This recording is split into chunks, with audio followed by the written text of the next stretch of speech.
Ito yung isa na gagamitin natin nang sa ganun lahat ng ating mga mapapalabas na mga stag sa susunod ay magaganda din. Ito sasalangan natin mga yung mga maiiwan dito nasa mga 17 pa na pulit o 18 pa, 18 na pulit pa.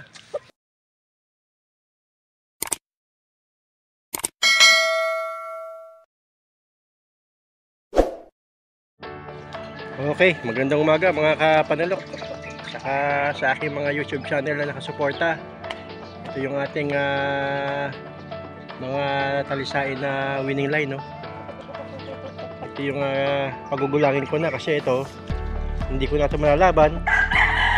Tayo ay paalis na sa susunod na linggo.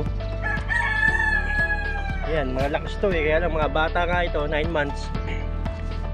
Hindi ko na ito ilalaban. At ito ay papagulang na lang natin. Ito namang isa, ito yung isa sa ipapamigay natin sa mga ating taga-suporta sa Shoki Bakit Breeder ito. Ito, gamitin ko itong materyales isang taon. Ito yung kapatid nung yung binitawan ko kahapon. Ito, ganito yung itsura niya. Ganyan siya. Kaya tinanggal ko yung balukag, pinapangit ko lang. Kaya lang ganyan siya, oh. Yan. Pagkakamukha yan pinapangit ko lang siya. Ngayon, yung pagkapanalo, hiningi naman ng pinsan ko kaya pinabigay ko na sa kanya. Yan siya. Ito, nagbibili ko pa yan. Sino man gustong bumili, pwede naman. Ayan, mga winning line talaga. Ito yung mga malalakas natin mga talisain. Tama lang ito sa ganitong size na mga malalakas. Ayan sila.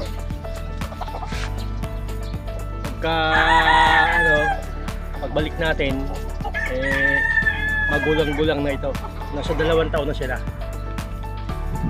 Yung iba naman mga sisiw ko nasa Nueva Ecija. Yung mga palahi namin. Yun yung ako ang pinagamit ko yung aking materyales. Tapos yung kanyang lupa, gamit niya yung lupa ko, yung lupa niya. So yun, yung ginamit kong pinagamit ko yung aking isang sweater Boston. Ayun, pinagamit ko yun. Saka asan yung isa pa, ayan, ito pinagamit ko yan. Saka yung ayan, mga sweater na ito sweater Boston, lahat ng sweater Boston yan. Bali ang ginamit niya 8 pulit, saka yun saka yun 8 pulit yung binigay ko sa kanya.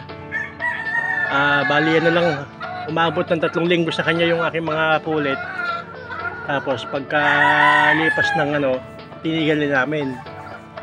Ayun, nakakuha kami ng mga 50 na lalaki. Andun sa pinsan ko yung mga lalaki. Hindi niyo nakikita dito sa aking manukan kasi andun yun sa lupa niya.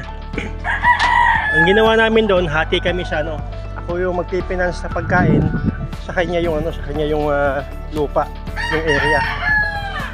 Kaya dito wala ako ditong mga sisyo kasi kulang dito kasi dito pang lang to, pang mga panapanali.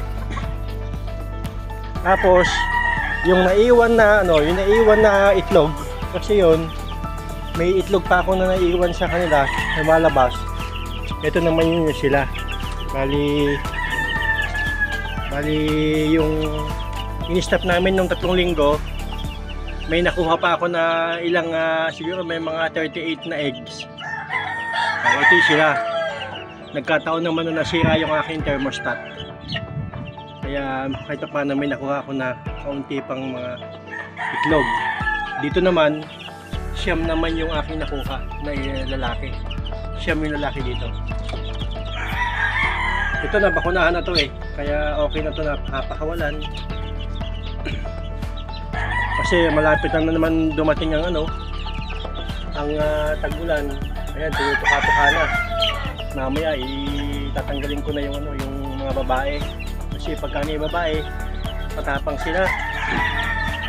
Tinutukan nila isa Nunuka na sila.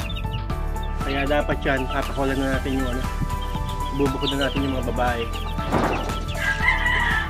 Ito lang yung aking iiwanan sa manukang ko. Sa susunod na ng pagbalik ko nito after 9 months o 10 months, malaki na yung mga to, talagang panlaban na uli. Yan yung ating mga stag na papalakihin. Yan, pang ano yan, pang laban din yung susunod. Tumutuka-tuka na sila, tatanggalin ko na yan. Okay, magandang umaga muli mga kapanilok, mga kasyoki. Tutok lang sa ating ano, tuloy-tuloy ang aking pamimigay.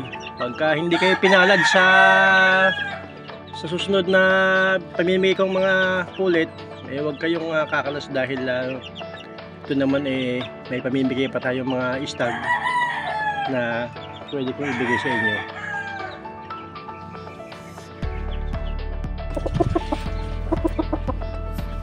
Ito yung ano, kapatid nung nanalo kahapon, no.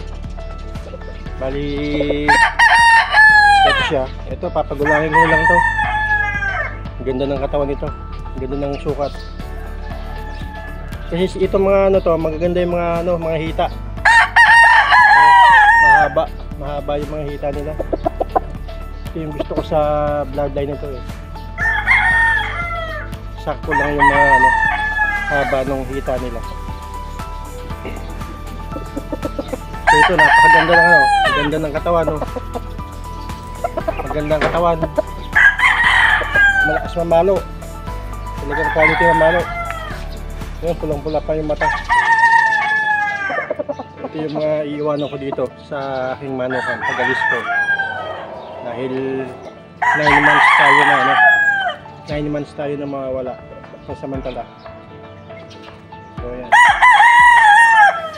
Yung mga gustong humabol pa sa aking YouTube channel, paki-share lang yung mga video at nang sa ganun makausa kayo sa makatanggap ng mga ganitong mga stag na aking ipamimigay sa susunod na mga buwan.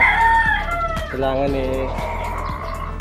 kumbaga dito may nababahagi ka na mga tips, may nababahagi ka pa ng mga bloodline. Gusto ko masaya yung mga ano, mga followers natin saka sa mga subscribers ng ating YouTube channel. So standby lang palagi at pagka nag-announce ako na kahit wala ako dito, i-announce ko lang kung sino yung mananalo ng ganito, no. So malay mo ikaw na yon. So tutok lang palagi mga kapanilok, mga kasyoki.